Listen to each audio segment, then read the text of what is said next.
Hello guys, তোমরা কেমন আছো? আশা করি ভালো আছো। আমিও ভালো আছি।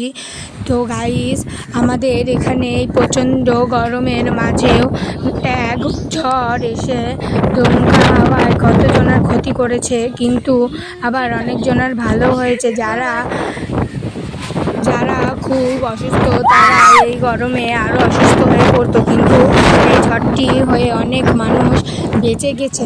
দেখো কত ঝড়ের প্রবল হাওয়া, এবং আমাদের বাড়ির কদম গাছ থেকে কদম পড়েছে, ফুল গাছ, কদম গাছ কত হাওয়া দিয়ে নড়ছে, তোমরা দেখতেই পাচ্ছ। তো তোমাদের এই ঝড়ে কার কি ক্ষতি হয়েছে তো আমাকে জানাও অবশ্যই। তো আমাদের বাড়ির চারিপাশে অনেক গাছ আছে, সেগুলো গাছ অনেক দেখো হাওয়াতে নড়ছে।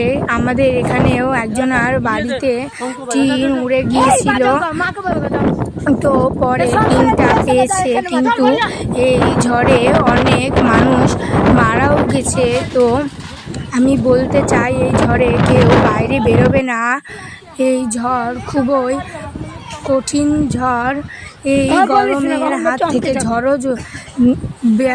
ঝড় হলে তোমরা মনে করছো যে বাইরে যাব, কিন্তু বাইরে বেরোবে না ও কোনো জায়গায় যাবে না।